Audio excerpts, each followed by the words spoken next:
নতুন মাইলফলকে রূপপুর পারমাণবিক বিদ্যুৎ কেন্দ্র বিকেলে প্রথম ইউনিটের ফুয়েল লোডিং কার্যক্রম শুরু। 2027 সালে পূর্ণ সক্ষমতায় জাতীয় গ্রিডে বিদ্যুৎ সরবরাহের আশা। কোনো ট্রেন দাঁড়ায় না বিদায় এখানে কোনো টিকিটও দেয় না, ওরা কোনো কাজে আসে না, কোনো উপকারী আমাকে হইতেছে না। গাজীপুরের শত কোটি টাকায় বানানো স্টেশনে থামে মাত্র একটি ট্রেন, বরাদ্দ 22টি টিকিট। রেল স্টেশন যেন কর্মীদের বসতবাড়ি, অবকাঠামোগত ত্রুটি কারণ বলছে কর্তৃপক্ষ। ফরিদপুরে নিজের দাদি ও ফুফুকে কুপিয়ে হত্যার যুবকের, বাঁচাতে গিয়ে প্রতিবেশী নিহত, আহত আরও একজন। জানা যায়নি হত্যাকাণ্ডের কারণ, অভিযুক্ত আকাশ আটক। ওই পাশের নদীতে ছেড়ে দেয়, তো ওটা ভাসতে ভাসতে এই পাশে অনেক সময় আসে। ভবঘুরে শিশুদের 100-200 টাকা দিলে খুব সহজেই ওরা নিয়ে আসে। নজরদারির পরও উত্তরের সীমান্তগুলোয় ঠেকানো যাচ্ছে না মাদক চোরাচালান। 7 জেলায় মাদক পরিবহনে অন্তত 37টি রুট ব্যবহার, মানুষের হাতে পৌঁছাচ্ছে নিত্য নতুন উপায়ে। এবং পুতিনের সঙ্গে ইরানের পররাষ্ট্রমন্ত্রীর বৈঠক, রাশিয়ার সমর্থনে কৃতজ্ঞতা প্রকাশ। তেহরানের দেয়া প্রস্তাব পর্যালোচনা করছে ট্রাম্প, জানালো হোয়াইট হাউস।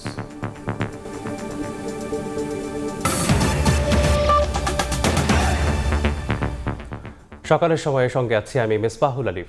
পরমাণু থেকে বিদ্যুৎ উৎপাদনের চূড়ান্ত ধাপে বাংলাদেশ। নতুন মাইলফলকে রূপপুর পারমাণবিক বিদ্যুৎ কেন্দ্র। বিকেলে শুরু হচ্ছে বিদ্যুৎ কেন্দ্রটির প্রথম ইউনিটের ফুয়েল লোডিং কার্যক্রম। ঐতিহাসিক এই আয়োজনে থাকবেন মন্ত্রিসভার সদস্যদের পাশাপাশি নির্মাতা প্রতিষ্ঠান রোসাটমের ডিজি ও আইএইএ এর প্রতিনিধি। ফুয়েল লোডিং কার্যক্রম শুরুর পর ধাপে ধাপে তা চালুর পথে এগুবে বলে জানাচ্ছে কর্তৃপক্ষ। আশা করা হচ্ছে লোডিং প্রক্রিয়া সফল হলে শুরু হবে বাণিজ্যিক উৎপাদনের ধাপ। ফারুক ভাইয়া রবিনের রিপোর্ট। নতুন মাইলফলকের সামনে দাঁড়িয়ে দেশের প্রথম পারমাণবিক বিদ্যুৎ কেন্দ্র, বিজ্ঞানের উৎকর্ষ সাধনের গৌরবের সাক্ষী পাবনার রূপপুর। নির্মাণযজ্ঞের বহু স্তর পেরিয়ে অবশেষে বিদ্যুৎ উৎপাদনের প্রক্রিয়া শুরুর জন্য প্রস্তুত প্ল্যান্টটির প্রথম ইউনিট। বিকেলে শুরু হতে যাচ্ছে রিঅ্যাক্টর বা পরমাণু চুল্লিতে ইউরেনিয়াম লোডিংয়ের আনুষ্ঠানিকতা। এর মধ্য দিয়ে পারমাণবিক বিদ্যুৎ উৎপাদনের চূড়ান্ত ধাপে পা রাখবে বাংলাদেশ। জ্বালানি লোডিং কার্যক্রম ও পরীক্ষামূলক কিছু ধাপ পেরিয়ে আগস্টের মাঝামাঝি রূপপুর থেকে 300 মেগাওয়াট বিদ্যুৎ পাওয়ার আশায় নীতি নির্ধারকরা। সব ঠিক থাকলে চলতি বছরের ডিসেম্বর কিংবা আগামী বছরের জানুয়ারিতে পুরোদমে উৎপাদনে আসতে পারে 1200 মেগাওয়াট ক্ষমতার প্রথম ইউনিট।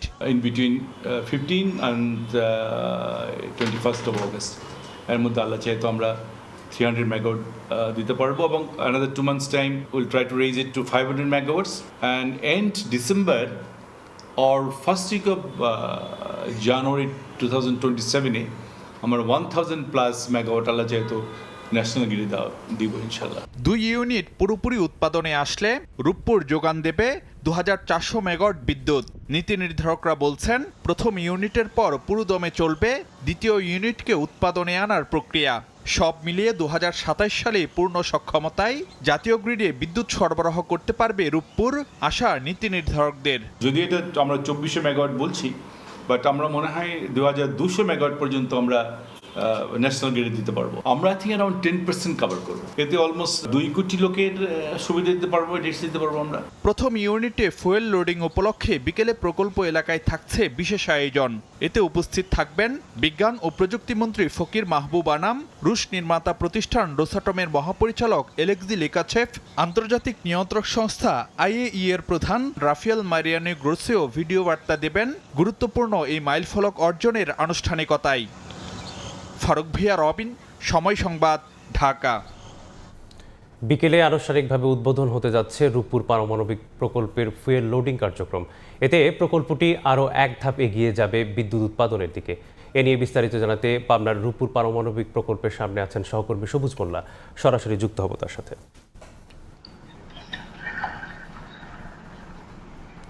সবুজ, আসলে দীর্ঘ প্রতীক্ষার পর বাংলাদেশ আরো একটি নতুন ইতিহাসের সাক্ষী হতে যাচ্ছে, অর্থাৎ দেশটি কিন্তু আরো এক ধাপ এগিয়ে যাবে। আর আমরা এই মুহূর্তে রয়েছি রূপপুর পারমাণবিক প্রকল্পের ঠিক পাশে পদ্মা নদী এবং রূপপুর পারমাণবিক প্রকল্পের পাশে হার্ডিং ব্রিজ এবং সেতুর পাশে রয়েছি আমরা।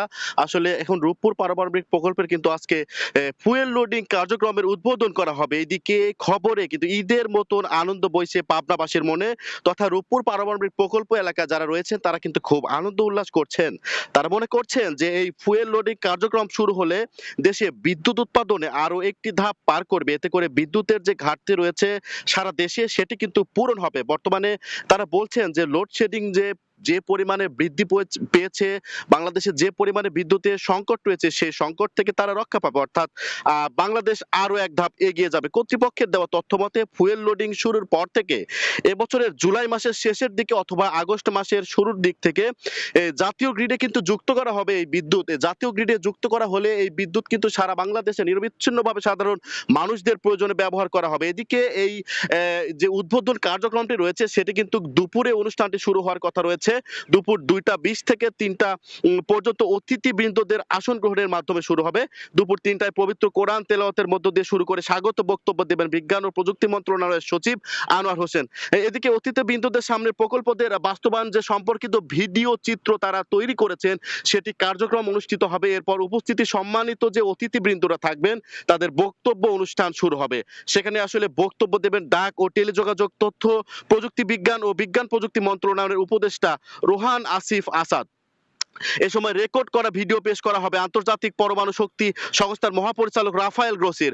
আসলে তিনি রাফায়েল গ্রোসি উপস্থিত থাকতে না পারলেও তার যে একটা রেকর্ডেড ভিডিও রয়েছে সেটা কিন্তু দেখানো হবে। এই বক্তব্যে দেবেন এছাড়া মহাপরিচালক এলেক্সি লিখা, মানে প্রশাসকের মহাপরিচালক দেবেন কিন্তু এলেক্সি লিখা তিনি বক্তব্য সর্বশেষ বক্তব্য দেবেন ডাক ও টেলিযোগাযোগ, তথ্য ও প্রযুক্তি বিভাগ ও বিজ্ঞান ও প্রযুক্তি মন্ত্রণালয়ের মন্ত্রী ফকির মাহবুব। এরপরে কিন্তু রূপপুর পারমাণবিক প্রকল্পের যে ফুয়েল লোডিংটা রয়েছে সেই কার্যক্রমের কিন্তু উদ্বোধন করা হবে। এদিকে এই উদ্বোধনকে ঘিরে সারা বাংলাদেশ কিন্তু অপেক্ষা করছে যে রূপপুর পারমাণবিক প্রকল্পের এই সকল কার্যক্রম উদ্বোধন করা হলে দেশ আরো এক ধাপ এগিয়ে যাবে, বাংলাদেশের মানুষ আরো নিশ্চিত জীবনযাপন করবে। এই ছিল আমার কাছে সর্বশেষ। সরাসরি যুক্ত ছিলাম রূপপুর পারমাণবিক বিদ্যুৎ কেন্দ্রের সামনে থেকে। প্রায় 100 কোটি টাকা খরচে বানানো হয়েছে আধুনিক রেল স্টেশন, অথচ সারাদিনে থামে একটি মাত্র ট্রেন। কাজে না লাগায় বিলাসবহুল স্টেশনটি বসতবাড়ি হিসেবে ব্যবহার করছেন রেলকর্মীরা। খোদ রেলওয়ে কর্তৃপক্ষ বলছে অবকাঠামোগত ত্রুটির কারণে পূর্ণাঙ্গ সেবা দেওয়া সম্ভব নয়। বলছি গাজীপুরের হাইটেক সিটি পার্ক রেল স্টেশনের কথা। একে রাষ্ট্রীয় অর্থের চরম অপচয় আখ্যা দিয়ে রেলের অনিয়ম ঠেকাতে এখন থেকেই সরকারকে নজরদারির আহ্বান বিশ্লেষকের। নাজমুস আলীর রিপোর্ট।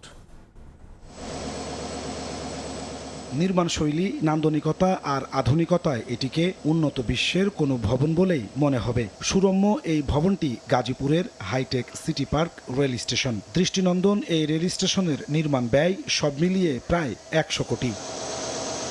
প্রতিদিন গাজীপুর, টঙ্গী, সাভারের শিল্পাঞ্চল ও উত্তরবঙ্গের 10 থেকে 15 হাজার যাত্রী পরিবহনের উদ্দেশ্য নিয়ে 2018 সালে যাত্রা শুরু করে এই স্টেশন। অথচ শুনশান নীরব পড়ে আছে বিশাল এই স্থাপনা। টিকিটের জন্য আসছে কিন্তু কোনো ট্রেন দাঁড়ায় না বিদায় এখানে কোনো টিকিটও দেয় না ওরা। আমি টিকিট কাটার জন্য আসছিলাম, কাউন্টার বন্ধ, আমি ঘুরে যাচ্ছি। স্থানীয়রা বলছেন বিপুল চাহিদা থাকলেও সারাদিনে থামে একটি মাত্র ট্রেন, বরাদ্দ মাত্র 22টি টিকিট, ফলে কাজে আসছে না বিলাসবহুল এই স্টেশন। কোনো কাজে আসে না, কোনো উপকারী আমাকে হইতেছে না। এখানে একটা বিনোদন কেন্দ্রের মতো হয়ে গেছে। প্রতিদিন মানুষ বিকালবেলা এসে ভিড় করে টিকটক ভিডিও বানায়। কাজে না লাগায় আধুনিক টিকিট কাউন্টার, ভিআইপি বিশ্রামাগার, উন্নত সিগন্যাল কক্ষ আর রিলে রুমে বসবাস করছেন রেলের মাঠ কর্মীরা। দায়িত্বরতরা বলছেন আধুনিক এই স্টেশনের মাসিক পরিচালন ব্যয় 5 থেকে 7 লাখ টাকা, অথচ আয় নেই তেমন। রেলের কাজ করে তার জন্য আমাদের এখানে থাকার জন্য দিচ্ছে আর কি। বক্স এবং মাউথপিস সবগুলো মোটামুটি ঠিক আছে, কিন্তু এটা হচ্ছে ব্যবহার হচ্ছে না শুধু গাড়ি স্টপেজের কারণে। রেলের বাণিজ্য বিভাগের অতিরিক্ত মহাপরিচালক বলছেন অবকাঠামোগত ত্রুটির কারণে স্টেশনটি পূর্ণাঙ্গ সেবা দিতে সক্ষম নয়। ঢাকা অভিমুখী যেটা প্ল্যাটফর্ম সংলগ্ন একটা লেভেল ক্রসিং গেট আছে, আবার হচ্ছে টাঙ্গাইল প্রান্তে ওইদিকে একটা ব্রিজ আছে ছোট, তো যার ফলে এখানে কিন্তু যেই ক্লিয়ারিং স্ট্যান্ডিং লেংথ যেটুকু থাকার কথা এইটা কিন্তু রাখা সম্ভবপর হচ্ছে না। একে রাষ্ট্রীয় অর্থের চরম অপচয় আখ্যা দিয়ে রেলের অনিয়ম ঠেকাতে এখন থেকেই সরকারকে নজর দেওয়ার তাগিদ বিশ্লেষকের। সরকারকে আসলে আমি বলবো যে আসলে আমাদের মূল্যায়ন করতে হবে, কেন ভুল হলো উত্তরটা তাদের কাছে জানতে হবে। নাহলে এই যে জনগণের পকেট কাটা, অর্থের অপচয় এবং ঋণগ্রস্ত একটা প্রতিষ্ঠান, এইভাবে আসলে বাংলাদেশ রেলওয়ে চলতে পারে না। অবকাঠামোতে বিপুল বিনিয়োগ হলেও গত 12 বছরে বন্ধ হয়ে গেছে শতাধিক লোকাল, মেইল ও কমিউটার ট্রেন। সারা দেশে এই মুহূর্তে বন্ধ রয়েছে 130টি প্রয়োজনীয় রেল স্টেশন, অথচ সেগুলো মেরামতের উদ্যোগ না নিয়ে বানানো হয়েছে বিপুল পরিমাণ অর্থ খরচ করে এমন বিলাসী স্টেশন, যা কোনো কাজেই আসছে না। যোগাযোগ বিশেষজ্ঞরা বলছেন, রেলের এমন অপরিকল্পিত ব্যয়ের ফলেই ঘুরতে বসেছে এই প্রতিষ্ঠান। নাজমুস্তালিহি, সময় সংবাদ, গাজীপুর, কালিয়াকৈর। দেশের আনাচে কানাচে ছড়িয়ে থাকা কৃষি আর হস্তশিল্পের সম্ভার এবার প্রবৃদ্ধি ধরে রাখার ঢাল ও শক্তিতে পরিণত করতে চায় সরকার। ফলে সরকারের ওয়ান ভিলেজ ওয়ান প্রোডাক্ট পরিকল্পনা বাস্তবায়নে ব্যাংকগুলোর উপর থাকছে স্থানীয় পণ্য উৎপাদনে অর্থায়ন ও বাজারজাত করার গুরুদায়িত্ব, যা ক্রান্তিকালে বৃহৎ অর্থনীতিতে অক্সিজেন যোগানোর একমাত্র ভরসা। সিলিয়া সুলতানের রিপোর্ট। রবীন্দ্রচন্দ্র সরকারের আঙুলের ভাজে ভাজে সাজানো 40 বছরের স্মৃতি থেকে আমার বয়স যে সময় 12 বছর হয়েছে, সেই সময় থেকে আমি কাজ করা শুরু করছি। সে স্মৃতির পথ ধরে হাঁটতে হাঁটতে ধীরেনচন্দ্র সরকারের বাড়িটা কিছুটা দূর। আগে প্রতিবেশীর মতো সহশিল্পীকে পাওয়া যেত ঘরের উঠোনে, এখন মাঠ পেরোতে হয়, কারণ 5 ঘন্টার কাজের মূল্য 50 টাকা। ফলে ধীরেনের পরের প্রজন্ম আর বাবার পেশায় পা বাড়ায়নি। বিক্রি করলে এখন মাত্র 50 টাকা, খুব কষ্টভাবে চলতে হয়। মানিকগঞ্জের ঘিওরের গ্রামে গ্রামে বাঁশ বেতের শিল্প। শ্রীবাড়ি, ঋষিপাড়ার বেতে তৈরি পণ্য দেশের গণ্ডি ছাড়িয়ে এখন 8টি দেশে রপ্তানি হয়। সাটুরিয়ায় তাঁতের শাড়ি, লুঙ্গি, সিল্ক, ইন্ডি সিল্ক আর মন ভরানো মনপুরা। ঘরের দুয়ারে নকশি কাঁথার ফোড় আর বিরুরিয়ার শঙ্খশিল্প। হরিরামপুরের ঝিটকার গাছিদের হাজারি গুড়ের সুগন্ধ এখানে অপ্রতিম। এমন দেশের আনাচে কানাচে ধানের মাঠ ছাড়াও কৃষকের ছোট উঠোন বড় অর্থনীতিতে অক্সিজেনের যোগানের এখন একমাত্র ভরসা।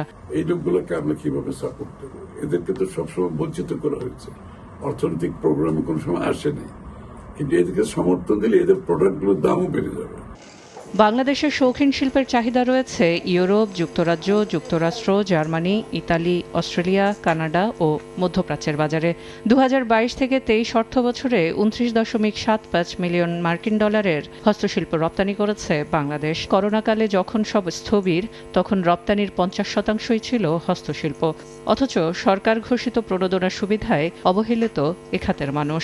তবে এবার নিজেদের টিকিয়ে রাখতে গ্রামগঞ্জের বিশেষ ও বৈচিত্র্যপূর্ণ শিল্প ও পণ্য বিশ্ববাজারে তুলে ধরার দায়িত্ব নিচ্ছে ব্যাংকগুলো। এক ধরনের অভিভাবকত্ব নিয়ে ওখানে কি করে ওই পার্টিকুলার পণ্যের যে উদ্যোক্তা বা উৎপাদক, তাদের কাছে যেন আমরা ব্যাংকিং সুবিধাগুলো দিতে পারি, যাতে তারা গ্লোবাল মার্কেটেও ঢুকতে পারে, লোকাল বড় মার্কেটে ঢুকতে পারে। বিপণনের যে প্রসেস আছে সেখানেও অর্থায়ন করা হবে এবং ভ্যালু চেইন ক্ষেত্রে সাপোর্ট দেওয়ার জন্য অর্থায়ন করা হবে। অর্থাৎ ব্যাংকিং চ্যানেলটাকে আমরা ব্যবহার করব, এর মাধ্যমে আমাদের জাতীয় অর্থনীতির সাথে যাতে এই প্রোডাক্টগুলো সম্পৃক্ত হয়। মানিকগঞ্জের ঘিওরের প্রতিটি ঘরেই একসময় শিল্পী ছিল। এই মুহূর্তে মাত্র 20%-এরও কম শিল্পী নিজেদের স্থানীয় যে শিল্প সেটিকে টিকিয়ে রেখেছে। সরকারের ওয়ান ভিলেজ ওয়ান প্রোডাক্ট অর্থাৎ একটি গ্রাম একটি পণ্য প্রকল্প যদি বাস্তবায়ন এবং সফল হয়, সেক্ষেত্রে শুধুমাত্র স্থানীয় পর্যায়ে কর্মসংস্থান সৃষ্টি অথবা অর্থনৈতিক গতিশীলতাই আসবে না, একই সঙ্গে শিল্প এবং শিল্পীও বাঁচবে। পাশাপাশি পরিচিতি পাবে নতুন করে গ্রামগুলো। সিলিয়া সুলতানা, সময় সংবাদ, মানিকগঞ্জ। ফরিদপুরে একই পরিবারের 2 জন সহ 3 জনকে কুপিয়ে হত্যার ঘটনা ঘটেছে। সোমবার রাতে সদর উপজেলার আলিয়াবাদে এই ঘটনা ঘটে।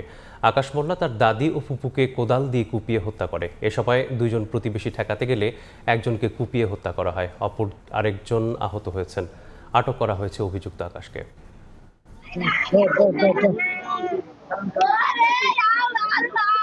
নিজের দাদি ও ফুপুকে কুপিয়ে হত্যা করেছে যুবক। এমন খবরে উঠানে ভিড় জমে গেছে এলাকাবাসীর। স্বজনদের আহাজারিতে ভারী চারপাশ। ফরিদপুরের সদর উপজেলার আলিয়াবাদ ইউনিয়নের গদাধরঢাঙ্গি খুশির বাজার এলাকার আকাশ মোল্লা তার দাদি ও ফুপুকে কোদাল দিয়ে কুপিয়ে হত্যা করেছে। এ সময় 2 জন প্রতিবেশী ঠেকাতে গেলে তাদের একজনকেও কুপিয়ে হত্যা করে আকাশ।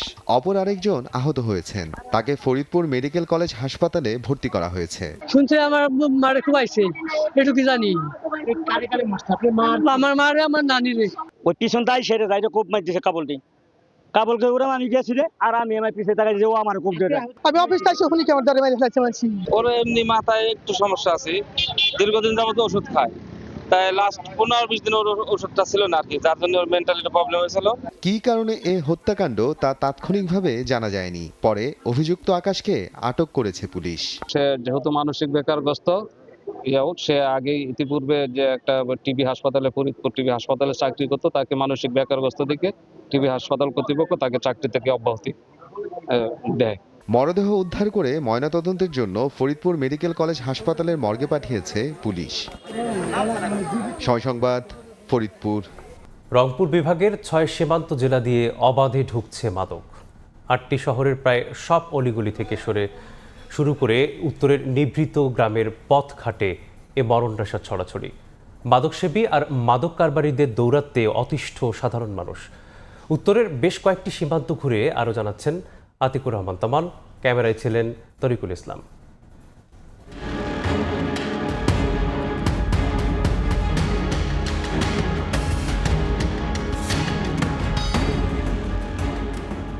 যে মাদক ব্যবসায়ী সে বলে যে আমার 400 বোতল ছিল, কিন্তু যখন মনে করেন যে ধরা হয় এবং প্রকাশ হয় 200 বোতল, আর 200 বোতল কোথায় গেল? ওদের এমন হেডাম দেখা যায় যে পুলিশকেও মাঝে মাঝে হুমকি দেয়। কারবারিরা পুলিশের চাই বেশি চালাক না। সীমান্ত ঘেঁষা উত্তরের জেলা লালমনিরহাটে মাদকের রমরমা কারবার। ঘরের দরজা বন্ধ করে জানালা দিয়ে চলে মাদক বিক্রি। পুলিশ ও প্রশাসনের চোখ ফাঁকি দিতে বাড়ির বাইরে বসানো সিসি ক্যামেরা আর ভেতর থেকে নজরদারি করছেন ওয়াচম্যান। ক্যামেরা রাখছে কেন? ও পুলিশ ধরিয়ে এসে আসি ডিস্টার্ব করে। রংপুর শহরে এখন সবচেয়ে বড় মাদকের স্পট বৈরাগীগঞ্জ। এছাড়া নগরীর লালবাগ, কেডিসি রোড, হারাগাছে বসে মাদক সেবীদের আড্ডা। উত্তরের সীমান্তের কাঁটাতার ভেদ করে মধ্যরাতে মাদক ঢুকে সীমান্তের এপারে। সীমান্তের বহু মানুষ জড়িত এই মাদক ব্যবসায়। শেষ পর্যন্ত পাওয়া গেল এক বিক্রেতাকে।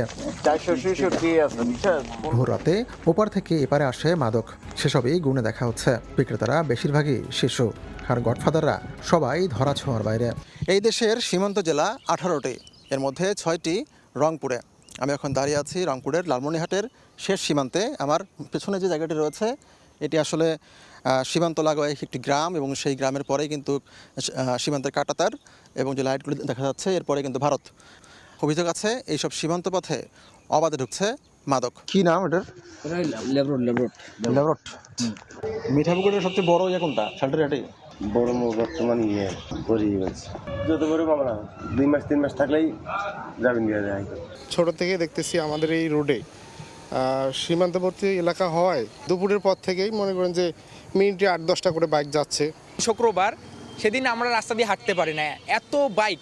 রংপুরের যে পার্টিগুলো এগুলোর উচ্ছৃঙ্খলা বেশি, এবং আইন শৃঙ্খলা বাহিনীর দলগ্রামের ইউনিয়নের কোথায় কোথায় দিলে ওরা সবাই জানে, কিন্তু কোনো তো ভূমিকা দেখি না। স্টুডেন্ট যেগুলো ইয়ং অল্প বয়সের, এরা মনে করেন যে দিন দিন মনে করেন যে নেশা আসক্ত হইতেছে। সংশ্লিষ্টরা বলছেন একসময় ভারত থেকে আসতো ফেন্সিডিল, কিন্তু সে দেশে এর উৎপাদন বন্ধ থাকায় সে জায়গায় আসছে একই ধরনের মাদক স্ক্যাফো ফায়ারডেল। এছাড়া ভারতীয় মদ, গাঁজা ও অল্প কিছু ইয়াবার চালানো আসে উত্তরের সীমান্ত পথে। আতিকুর রহমান তামাল, সময় সংবাদ, রংপুর। কড়া নজরদারির পরও উত্তরের বিভিন্ন সীমান্তে রোধ করা যাচ্ছে না মাদক চোরাচালান। দিনাজপুর সীমান্তেই গেল 1 বছরে কয়েক কোটি টাকার মাদক জব্দ করেছে বিজিবি। এছাড়া মাদকদ্রব্য নিয়ন্ত্রণ অধিদপ্তর ও র্যাব 10,000-এরও বেশি অভিযান পরিচালনা করেছে। বিশেষজ্ঞদের মতে মাদক চোরাচালান বন্ধে দুই দেশের কূটনৈতিক তৎপরতা বাড়ানোর কোনো বিকল্প নেই। শাকিল মাহমুদের ছবিতে বিস্তারিত নাজমুল ইসলাম নিশাদের রিপোর্টে।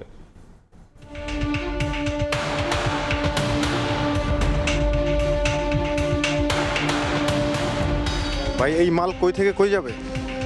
মাল এটা বর্ডার থেকে আসছে ভাই। কই যাবে এটা বাংলাদেশে পাসিং হবে।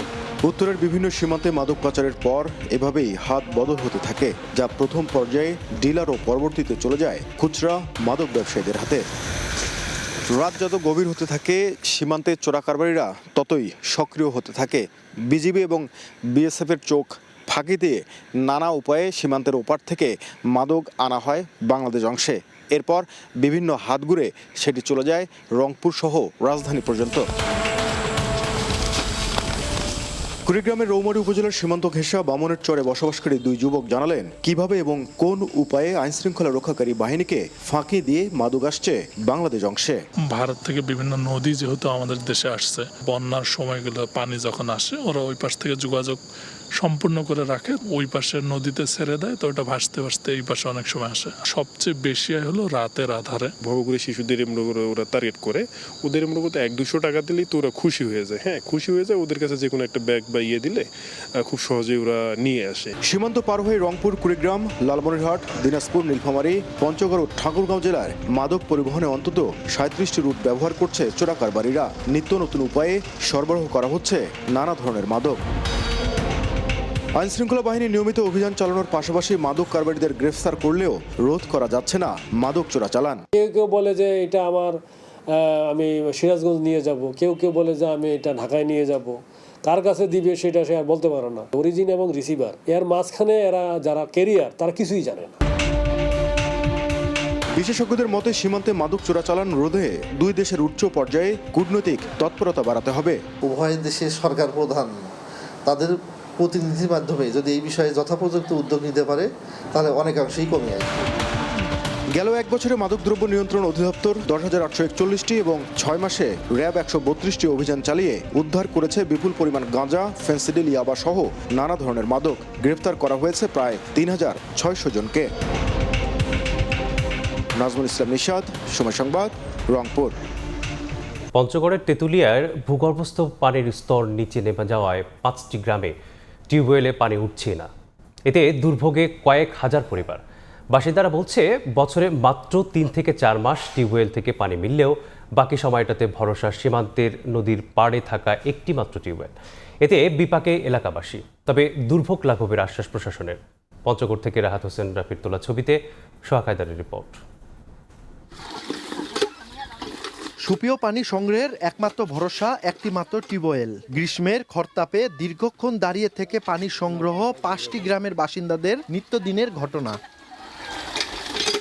পঞ্চগড়ের তেঁতুলিয়ায় ভূগর্ভস্থ পানির স্তর 5 বছর আগে 70 থেকে 80 ফুট নিচে থাকলেও এখন 110 থেকে 120 ফুট নিচে। এতে নলকূপগুলোতে উঠে না পানি। পানির জন্য বাসিন্দাদের ছুটতে হয় মহানন্দা নদীর পাশে, যেখানে থাকা একটি টিউবওয়েলে মেলে পানি। সুপেয় পানি সংগ্রহের ভোগান্তিতে চরম কষ্টের দিন কাটাচ্ছে প্রায় 2000 পরিবার। এই একটা টিউবওয়েল দিয়ে পানি নিয়ে যাই, এত কষ্ট আমাদের যা ভাষায় প্রকাশ করা যায় না। আমাদের পানি তুলতে খুবই কষ্ট হয়। 4-5 বছর ধরে পানির সংকট দেখা গেছে, পানি খাওয়ার পানি নাই। আমাদের টিউবওয়েল এবং মোটর, ট্যাঙ্কি সবই আমাদের আছে, কিন্তু আমাদের পানির লেয়ার নাই। যখন বর্ষায় খালবিল ভরে যায় তখন আমরা 6 মাস পানি পাই, আর যখন খালবিল শুকায় যায় তখন আমরা পানি পাই না। অপরিকল্পিতভাবে ভূগর্ভস্থ পানির উত্তোলনের কারণেই সৃষ্টি হয়েছে এই সংকট, বলছে জনস্বাস্থ্য প্রকৌশল অধিদপ্তর। পানি সংকট সমাধানে তারা পাম্প স্থাপনের প্রকল্প প্রস্তাবনা সংশ্লিষ্ট দপ্তরে পাঠানো হয়েছে বলে জানিয়েছে উপজেলা প্রশাসন। সাবমার্সিবল বরাদ্দ পাইলে আমাদের তেঁতুলিয়া যে অঞ্চলগুলোতে পানির স্বল্পতা বা আপনার হচ্ছে যে পানির লেয়ার নিচে নেমে গেছে সেগুলো থেকে আমরা দ্রুত আমরা হচ্ছে যে রিকভার করতে পারবো। আমাদের কার্যক্রম চলমান আছে। আমি জনস্বাস্থ্য প্রকৌশলীকে ওনাকেও বারবার বলেছি যে আপনি একটু ওনার ডিপার্টমেন্ট থেকে যেহেতু আসবে, ডিপার্টমেন্টে একটু খোঁজ নেওয়ার জন্য। ওটা আসলে আমরা আমাদের যে পানির সমস্যাটা আছে এটা ইনশাল্লাহ সমাধান করতে পারবো। ভূগর্ভস্থ পানির স্তর ক্রমাগত নিচে নেমে যাওয়ায় তেঁতুলিয়ার সিদ্দিকনগর, মোমিনপাড়া, সাহেবজোত, ঈদগাহ বস্তি ও পুরাতন বাজার এলাকার টিউবওয়েলগুলোতে বছরে 7 থেকে 8 মাস ওঠে না পানি। সোহাগ হায়দার, সময় সংবাদ, পঞ্চগড়। রক্ষণাবেক্ষণের অভাবে অস্তিত্ব সংকটে দিনাজপুরের ঘাগড়া ও গিরিজা খাল। দখল ও আবর্জনার স্তূপের কারণে প্রতি বর্ষা মৌসুমেই দেখা দেয় জলাবদ্ধতা। এতে ভোগান্তির শেষ নেই শহরবাসীর। তবে শিগগিরই খাল দুটির খনন ও শোভাবর্ধনের কাজ শুরু করার আশ্বাস পৌর কর্তৃপক্ষের। গোলাম নবী দুলালের পাঠানো তথ্য ও মঞ্জিদ আলম শিমুলের ছবি নিয়ে রিপোর্ট। দিনাজপুরের ঘাগড়া ও গিরিজা খাল দখল দূষণে যেগুলো প্রায় বিলীন। শহরের জলাবদ্ধতা নিরসনে 1851 সালে দৃষ্টিনন্দন ঘাগড়া ও গিরিজা খাল খনন করেন মহারাজা গিরিজানাথ। সে সময় খাল দুটির দৈর্ঘ্য 15 কিলোমিটার এবং প্রস্থ ছিল 10 মিটার থেকে 38 মিটার। কালের পরিক্রমায় যা এখন মৃতপ্রায়। 2020 সালে 2,34,00,000 টাকা ব্যয়ে ঘাগড়া খালের 15 কিলোমিটার খনন কাজ সম্পন্ন হয়, কিন্তু এরপর আবারও দুই পাড়ে অবৈধ স্থাপনা গড়ে তোলে প্রভাবশালী মহল। ময়লা আবর্জনায় ভরাট হয়ে ছড়াচ্ছে দুর্গন্ধ, সৃষ্টি হচ্ছে জলাবদ্ধতা।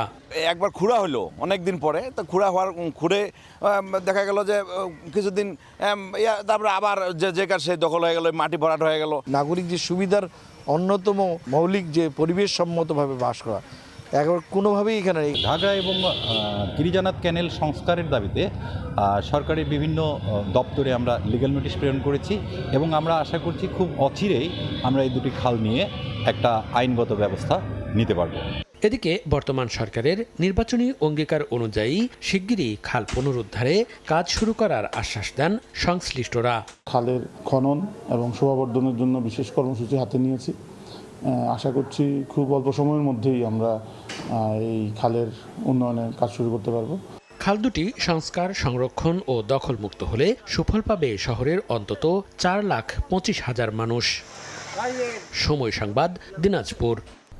গাইবান্ধায় স্কুলে যাওয়ার সময় 6ষ্ঠ শ্রেণীর ছাত্রীকে তুলে নিয়ে ধর্ষণের পর রাস্তার পাশে ফেলে যায় দুর্বৃত্তরা।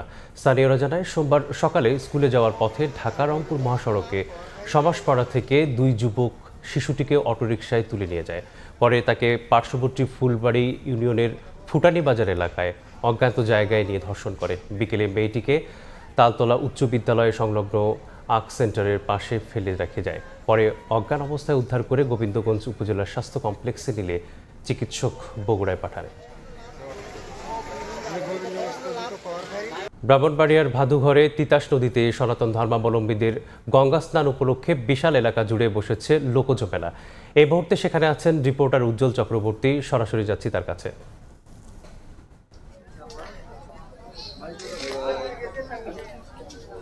প্রতি বছর নেয় এবারও ব্রাহ্মণবাড়িয়ার ভাদুঘরে তিতাস নদীর তীরে অনুষ্ঠিত হচ্ছে ঐতিহ্যবাহী ভাদুঘরের বাণী। এই বাণীটি মূলত বৈশাখ মাসের প্রতি বছরই 14 তারিখে অনুষ্ঠিত হয়। এখানে যে বাণীটির উদ্দেশ্য হচ্ছে এখানে গঙ্গাস্থান অনুষ্ঠিত, অর্থাৎ হিন্দু সম্প্রদায়ের যে গঙ্গাস্থান, সেই গঙ্গাস্থানটি এই প্রতি বছর নেয় এই বৈশাখ মাসের 14 তারিখ এই ভাদুঘরে অনুষ্ঠিত হয়। এই বাণীকে কেন্দ্র করে এখানে কিন্তু সব ধর্ম বর্ণ মানুষের একটা মিলন মেলায় পরিণত হয়। এই মুহূর্তে এই মেলা প্রাঙ্গণে আমি আছি। মেলাটি যদিও আবহাওয়ার কারণে কিছুটা বিঘ্ন হচ্ছে, অর্থাৎ যে দোকানপাটগুলো বসেছে সেগুলো ইতিমধ্যে কিন্তু অনেকটাই সংকুচিত করা হয়েছে, অর্থাৎ ঝড় বৃষ্টি থেকে রক্ষা করার জন্য দোকানিরা তারা কিন্তু তাদের দোকানগুলো অনেকটাই গুছিয়ে ফেলেছে। যাই হোক, এখানে যারা আসছে তাদের সাথে আমরা কথা বলেছিলাম, তারা বলছেন যে এই প্রতি বছর এই ঐতিহ্যবাহী বাণীকে কেন্দ্র করে ভাদুঘর অঞ্চলে যে নারীরা আছে, অর্থাৎ যারা কন্যারা আছে, বিবাহিত কন্যারা, তারা কিন্তু বাবার বাড়িতে বেড়াতে আসে এখানে, যার কারণে এখানে যে সব বয়সী যে বর্ণ ধর্ম নির্বিশেষে মানুষরা কিন্তু এই মেলাতে আসছে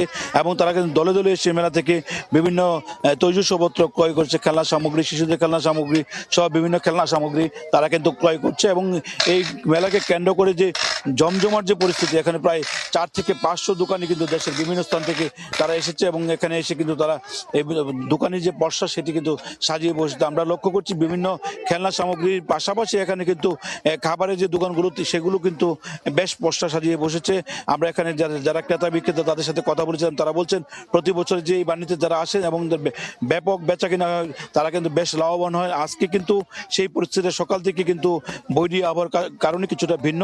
আমরা দোকানের সাথে কথা বললাম, তারা বলছেন যে বৈরী আবহাওয়ার কারণে সকালে যে বেচা কেনা, মূল বেচা কেনা, সেই বেচা কেনাটা কিন্তু বিঘ্ন হচ্ছে, যার কারণে তারা কিছুটা হতাশা প্রকাশ করেছেন। যদিও বেলা বাড়ার সাথে সাথে আকাশ পরিষ্কার হলে সবগুলো কিন্তু তারা এটি থেকে মুক্ত পাবে। এখানে যে মূলত তিতাস নদীকে কেন্দ্র করে এখানে যে বাণীটি অনুষ্ঠিত হয়, এখানে পবিত্র গঙ্গাস্থানে হিন্দু সম্প্রদায়ের লোকজন স্নান করেন এবং পাপ তাপ থেকে মুক্ত হওয়ার জন্য কিন্তু তারা প্রতি বছর এই গঙ্গাস্থানে অংশগ্রহণ করেন এবং এখানে এই মেলা বাণীতে মিলিত হন এবং এখান থেকে তারা সব ধরনের খেলনা সামগ্রী, খাবার সামগ্রী কিনে নিয়ে যান। তো এইটুকু ছিল আমার কাছে ব্রাহ্মণবাড়িয়া তিতাস নদীর পার থেকে যে ভাদুঘরের বাণীর সর্বশেষ তথ্য। যুক্ত ছিলাম ব্রাহ্মণবাড়িয়া থেকে। বৈশ্বিক জ্বালানি সংকটের প্রভাবের মধ্যে দেশের বিদ্যুৎ খাতে আশার প্রদীপ জ্বালিয়েছে গাইবান্ধার তিস্তাপাড়ের সৌরবিদ্যুৎ। তেল, গ্যাস বা কয়লার মতো জ্বালানি উপকরণ ছাড়াই দৈনিক উৎপাদন হচ্ছে 1000 থেকে 1200 মেগাওয়াট বিদ্যুৎ। বিশেষজ্ঞরা বলছেন, জ্বালানি নির্ভরতা কমানোর পাশাপাশি বৈদেশিক মুদ্রা সাশ্রয়ের নবায়নযোগ্য জ্বালানি সৌর বিদ্যুতের বিকল্প নেই। হেদায়েতুল ইসলাম বাবুর রিপোর্ট। সূর্যের আলো থেকে উৎপন্ন হওয়া বিদ্যুৎ যুক্ত হচ্ছে জাতীয় গ্রিডে। গাইবান্ধার সুন্দরগঞ্জে গড়ে উঠেছে 200 মেগাওয়াট ক্ষমতা সম্পন্ন তিস্তা সোলার লিমিটেড। দুর্গম জনপদের বালুচর থেকে দৈনিক 1000 থেকে 1200 মেগাওয়াট বিদ্যুৎ উৎপাদন হয়। গত 3 বছরে সোয়া 10 লাখ মেগাওয়াট বিদ্যুৎ উৎপাদন করেছে প্রতিষ্ঠানটি, যার বাজার মূল্য প্রায় 1000 কোটি টাকা। অথচ ডিজেল ব্যবহার করে সমপরিমাণ বিদ্যুৎ উৎপাদনে ব্যয় করতে হয় প্রায় 3 গুণ। ইনিশিয়াল কস্ট যদিও বেশি, বাট মেনটেন্যান্স কস্ট অনেক কম। আমরা এখান থেকে কোনো কিছু জ্বালানি ছাড়াই আমরা শুধুমাত্র সূর্যের আলো থেকেই আমরা বিদ্যুৎ জেনারেশন করতে পারতেছি। মাসে যেমন আমরা একটা প্ল্যান করেছিলাম যে আমাদের 30,000 মেগাওয়াট অন এভারেজ হচ্ছে বিদ্যুৎ উৎপাদন হওয়া দরকার। আলহামদুলিল্লাহ আমাদের টার্গেট মিট আপ হচ্ছে। আর বার্ষিক অন এভারেজে আমাদের প্রতিদিন 1000 মেগাওয়াট বিদ্যুৎ উৎপাদিত হয়। দেশে 14 থেকে 16,000 মেগাওয়াট বিদ্যুতের চাহিদার বিপরীতে উৎপাদন হচ্ছে 12 থেকে 14,000 মেগাওয়াট। ঘাটতি মোকাবেলা ও বিদ্যুৎ উৎপাদনে জ্বালানি নির্ভরতা কমাতে বিকল্প উৎস সৌরশক্তি। গবেষণা বলছে দেশে বছরে প্রায় 50,000 মেগাওয়াট পর্যন্ত সৌর বিদ্যুৎ উৎপাদন সম্ভব। যদিও বিশ্বে গত বছর নতুন করে 511 গিগাওয়াট সৌর বিদ্যুৎ সক্ষমতা যুক্ত হয়েছে। 2025-26 অর্থ বছরে প্রতিবেশী দেশগুলোর মধ্যে ভারত মোট বিদ্যুৎ উৎপাদনের 51% জীবাশ্ম, কম্বোডিয়া নবায়নযোগ্য থেকে 62% ও পাকিস্তান ব্যবহারের 46% নবায়নযোগ্য জ্বালানি থেকে পেয়েছে, যেখানে বাংলাদেশের নবায়নযোগ্য জ্বালানির উৎস মাত্র 3%। ইকুইপমেন্ট, ফ্যান বলেন, এসি বলেন, প্রত্যেকটাই কিন্তু নিয়মিত বেড়ে যাচ্ছে। একটা বাড়িতে যদি আমি 2 কিলোওয়াট হিসেবে নেই, সেখানে দেখা যাচ্ছে আগামী 2-4 বছর পরে 10 কিলোওয়াট দিয়ে হচ্ছে না। নীতি নির্ধারকগুলো যদি একটা সুষ্ঠু পলিসি করে দেন, যেটার ফলে হচ্ছে গিয়ে যারা ইনভেস্টর আছেন, যারা বিনিয়োগ করতে আগ্রহী হবে, বেসরকারি কোম্পানিগুলো, অবশ্যই এটা দেশের বিদ্যুৎ খাতে একটা ইতিবাচক ভূমিকা রাখবে। বড় মাঝারি সেতু ও রেলপথের দুধারে সোলার প্যানেল বসিয়ে সৌরবিদ্যুৎ উৎপাদন সম্ভব বলে জানিয়েছেন বিশেষজ্ঞরা। স্টেশনে যে সমস্ত জায়গায় বিদ্যুৎ ব্যবহার হচ্ছে সে সমস্ত জায়গায় আমরা সোলার ব্যবহার করতে পারি, হাটে বাজারে আমরা ব্যবহার করতে পারি।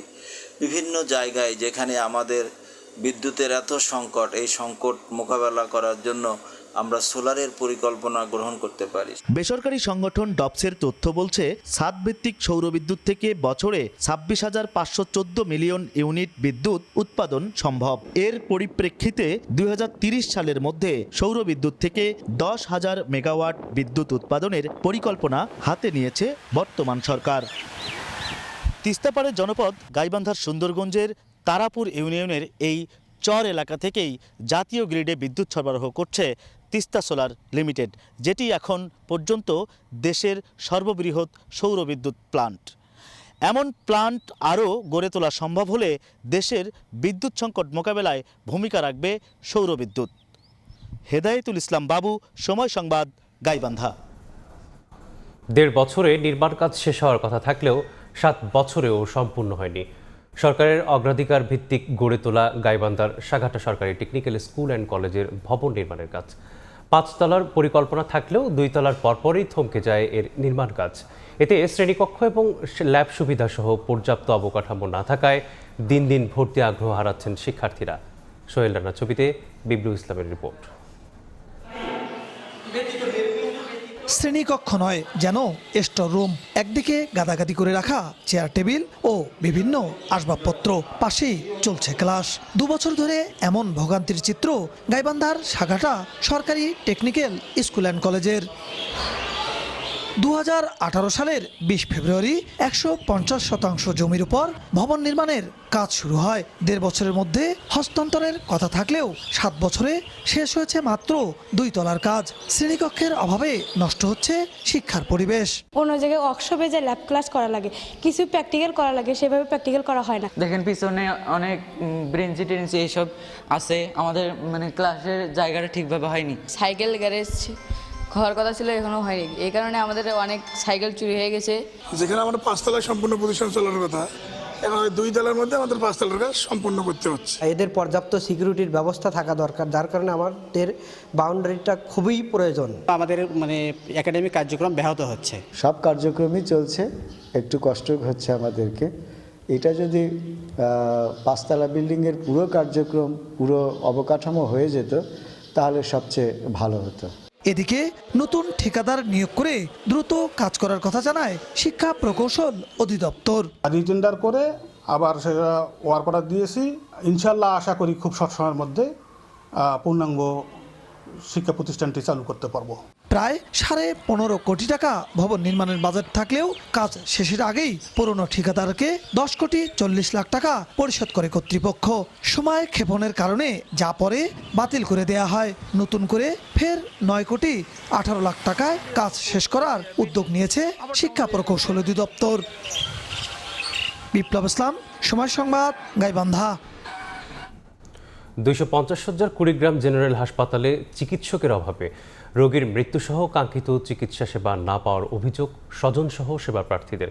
রয়েছে রোগীর বেডের নিচে তেলাপোকার বসবাসসহ অপরিচ্ছন্নতার অভিযোগও। বছরের পর বছর এমন পরিস্থিতি চললেও প্রয়োজনীয় চিকিৎসক এবং জনবল সংকটের কথা বলেই দায়ে সারছেন কর্তৃপক্ষ। বাচ্চা সৈকতের তথ্য ও জামিন মিয়ার ছবিতে রিপোর্ট। ঘন্টার পর ঘন্টা লাইনে দাঁড়িয়ে চিকিৎসার জন্য অপেক্ষা। বেডের নিচে তেলাপোকার বাসা, এমন দৃশ্য কুড়িগ্রাম জেনারেল হাসপাতালের। 2016 সালে হাসপাতালটি 100 থেকে 250 শয্যায় উন্নীত করা হলেও নিয়োগ হয়নি পর্যাপ্ত চিকিৎসক। ফলে প্রায়ই উঠছে চিকিৎসার অভাবে মৃত্যুর অভিযোগ। অপরিচ্ছন্নতা নিয়েও রয়েছে দীর্ঘ তালিকা। ডাক্তার দেখাতে যাচ্ছি, আসি 8 ঘন্টা মতন পড়িয়া দাঁড়িয়ে আছি। আসি তো 3 দিন থাকি, কিন্তু আসলে তৎক্ষণাৎ আসিয়া যে একটা ডাক্তার পাবো এই ধরনের কোনো স্কোপ হয় না। ডাক্তারদের অব্যবস্থাপনা, চিকিৎসা ঠিক মতো নেই, ডাক্তার সংকট, এগুলো কোথায়, এগুলো সমাধান কোথায় আমরা পাবো?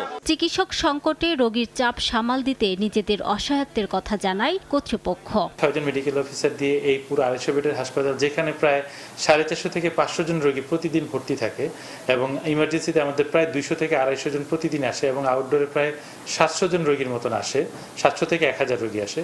তো এত বিশাল সংখ্যক রোগীদেরকে সার্ভিস দেওয়াটা আমাদের জন্য খুব চ্যালেঞ্জিং। 250 শয্যার জেনারেল হাসপাতালটিতে 177 জন চিকিৎসকের পদ থাকলেও কর্মরত মাত্র 17 জন।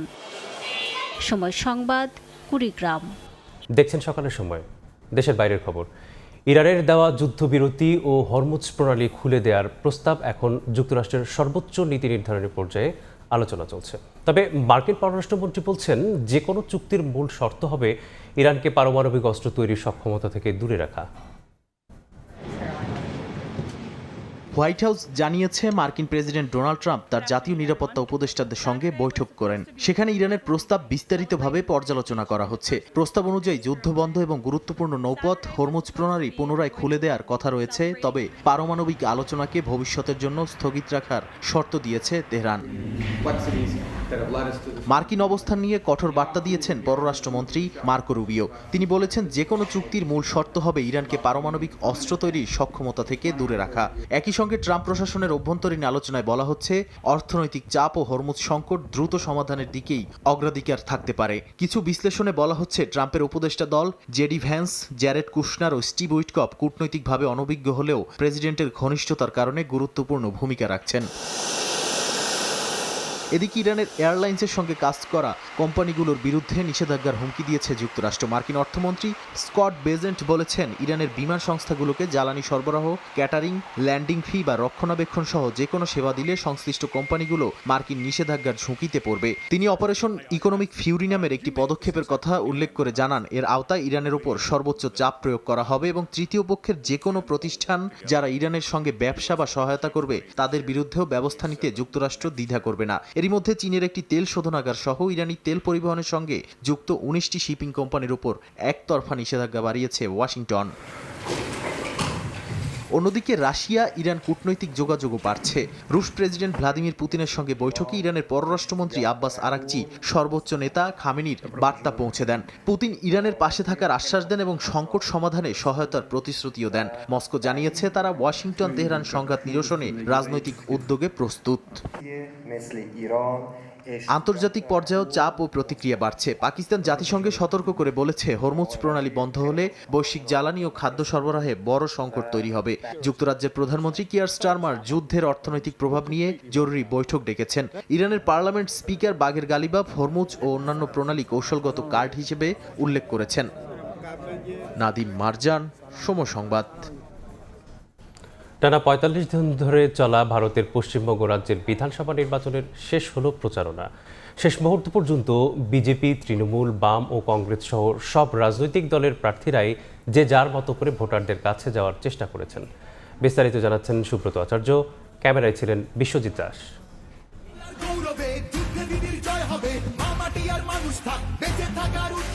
প্রচারের শেষ ঘণ্টা বাজার আগেই রাজ্যের শাসক তৃণমূল কংগ্রেস নেত্রী মমতা বন্দ্যোপাধ্যায়, বিজেপি নেতা প্রধানমন্ত্রী নরেন্দ্র মোদী সহ বামফ্রন্ট ও কংগ্রেস নেতারা যে যার মতো করে ভোটারদের মন জয় দিয়েছেন নানা রকম প্রতিশ্রুতি। টানা ৩ দিন ধরে কলকাতা ও এর আশেপাশের জেলাগুলোতে প্রচার সভায় বক্তব্য রাখছেন প্রধানমন্ত্রী নরেন্দ্র মোদী। এদিন ব্যারাকপুরের জগদ্দলে বক্তব্য রাখতে গিয়ে প্রতিপক্ষ তৃণমূলকে নিজের স্বভাবসুলভ ভাষায় এক হাতে নিয়েছেন মোদী। इन्होंने सेना, संवैधानिक संस्थाएं सबको गालियां दी।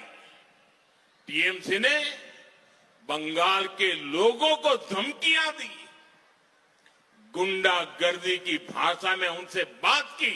প্রথম দফার নির্বাচন সুষ্ঠু হলেও দ্বিতীয় দফার ভোটের মাত্র কয়েক ঘন্টা আগে হাওড়ার আরামবাগে তৃণমূল কংগ্রেসের এক মহিলা সংসদ সদস্যের গাড়ি ভাঙচুরের ঘটনা ঘটে। এছাড়া কলকাতার অদূরে ব্যারাকপুরের জগদ্দল থানার সামনে সংঘর্ষে জড়ায় বিজেপি তৃণমূলের সমর্থকরা। বাঁশ দিয়ে তার গাড়ির কাঁচ থেঁতলে ভেঙে দিয়েছে, তার শরীরের বিভিন্ন জায়গায় চোট লেগেছে। খেলা যখন আজকে ওরা শুরু করেছে মিতালির উপর আক্রমণ করে, ফিনিশিংটা আমি করব, শেষটা আমি করব ৪ তারিখ। বৃহস্পতিবার রাজধানী কলকাতা ও এর আশেপাশের ৭ জেলার ১৪২ বিধানসভা কেন্দ্রে ভোট হবে। প্রায় ২.৫ লাখ কেন্দ্রীয় বাহিনী ভোটের নিরাপত্তা নিশ্চিত করার দায়িত্ব পালন করছেন। সুব্রত আচার্য, সময় সংবাদ, পশ্চিমবঙ্গ, ভারত। ওয়ানডে সিরিজ হারের ব্যর্থতা ভুলে এবার টি-20 মিশনে নামছে বাংলাদেশ নারী দল। সিলেট আন্তর্জাতিক স্টেডিয়ামে সিরিজের প্রথম ম্যাচ মাঠে গড়াবে দুপুর ১:৩০টায়। সকাল থেকেই সিলেটে মেঘলা আকাশ, থেমে থেমে বৃষ্টি। তাই লাক্কারতুরায় মূল মাঠে ট্রফি উন্মোচনের বদলে সিলেট আন্তর্জাতিক ক্রিকেট স্টেডিয়ামের গ্র্যান্ডস্ট্যান্ডের ইনডোরে এই আনুষ্ঠানিকতা সারেন ২ অধিনায়ক নিগার সুলতানা জ্যোতি এবং চামারি আতাপাত্তু। এর আগে শ্রীলঙ্কার বিপক্ষে ৩ ম্যাচের টি-20 সিরিজ সামনে রেখে ১৫ সদস্যের দল ঘোষণা করে ক্রিকেট বোর্ড। প্রথমবারের সুযোগ পেয়েছেন opener Sharmin Sultana. One day series ভালো না কাটলেও টি-20তে এবার ঘুরে দাঁড়াতে চায় লাল সবুজ।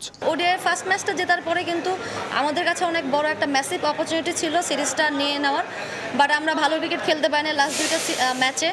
সো সেদিক থেকে দেখেন এটা আমাদের জন্য আরেকটা অপরচুনিটি বলবো যে দল হিসেবে কামব্যাক করার। আসছে জুনে নারী বিশ্বকাপে অংশ নেবে বাংলাদেশ, তাই শ্রীলঙ্কার বিপক্ষে এই সিরিজটিকে ক্রিকেটাররা দেখছেন প্রস্তুতির অংশ হিসেবে।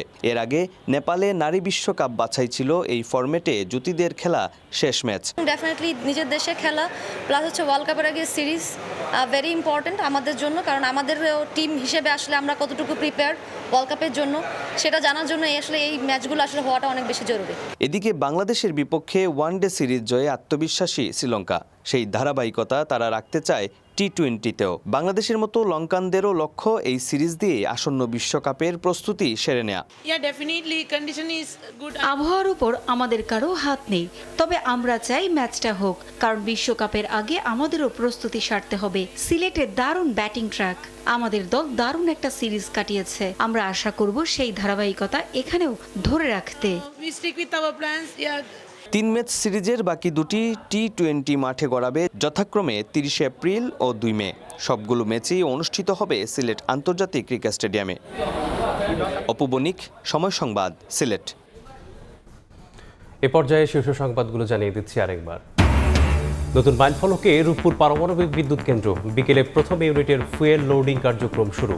2027 সালে পূর্ণ সক্ষমতায় জাতীয় গ্রিডে বিদ্যুৎ সরবরাহের আশা।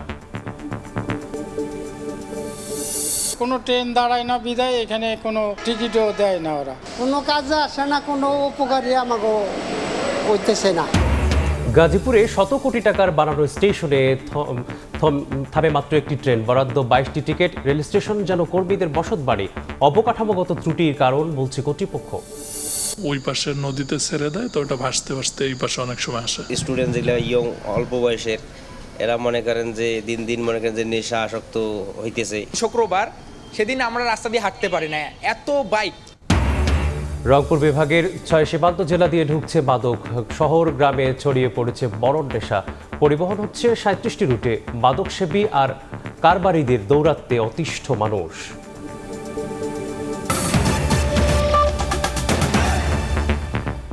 এই ছিল সকালের সময়। এরপর আন্তর্জাতিক সময়ের সঙ্গে থাকবেন জিন্নাতারা যশোয়া। মেজবা, আপনাকে ধন্যবাদ। আন্তর্জাতিক সময় নিয়ে আসছি কিছুক্ষণ পর, সঙ্গেই থাকুন সময়ের।